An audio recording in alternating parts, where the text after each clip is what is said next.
A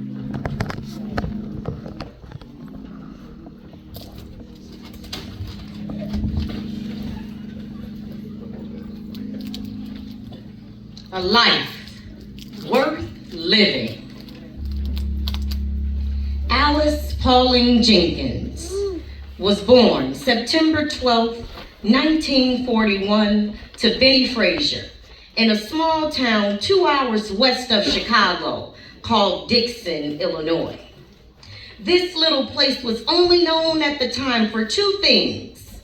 The first being, it was the birthplace of former President Ronald Reagan, who at the time of Alice's birth was in town for the premiere of his newest movie.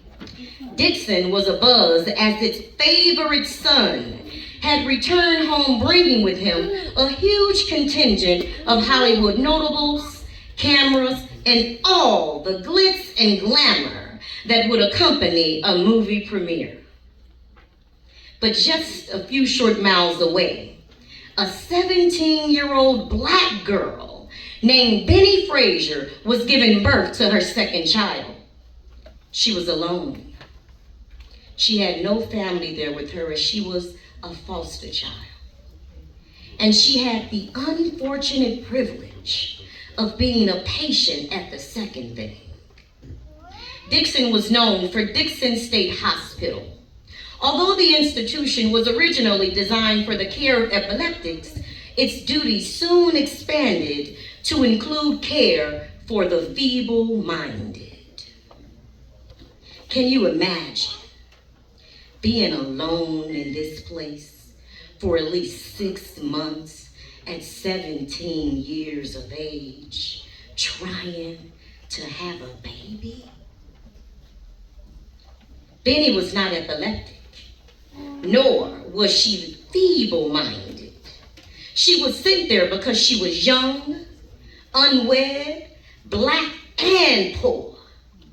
Benny was only 15 years old when she gave birth to her first child, and 2 years later, she returned to DSS pregnant with Alice.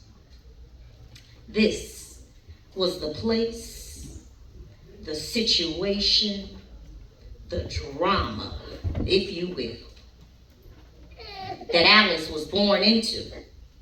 I am a firm believer that the atmosphere during birth plays a large part in the overall personality and energy of a newborn. But in the words of Stevie Wonder, we all know sometimes life's hate and troubles, but you can make you wish you were born in another time and place.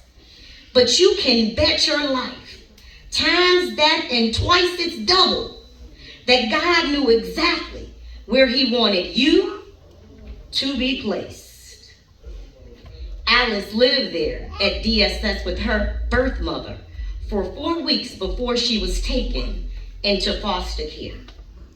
From there, she was adopted and raised by John and Savalia Roberts, and she would learn valuable life lessons that she would pass on to her sons and grandsons and grandchildren. Lessons like hard work and responsibility, dedication, knowledge of history, problem-solving skills, self-worth, and most importantly, faith in God.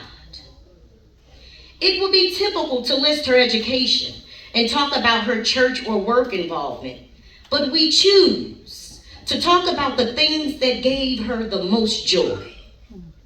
Her family, her children, and her grandchildren. Nothing gave her more joy than baking for those she loved. Her cookie parties and cakes were her love language to us all. She would often recall with a smile how happy it made her when she would walk into the house after work smelling like sugar and frosting. And her boys would run to her and hug her as she came in the door. Alice had 4 sons, 3 of which preceded her in death. Julius, Jonathan, and Jock. She is survived by her son Javid, Wendy.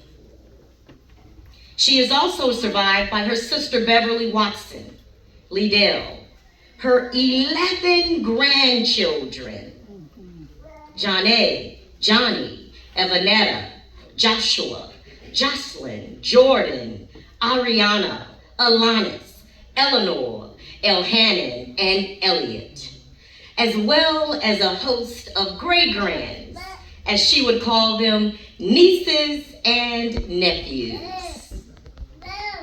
Alice's favorite song is the perfect closing lyric to her life. Because the Lord is my shepherd. I have everything I need. And now she is forever safe in his arms. May God bless the family.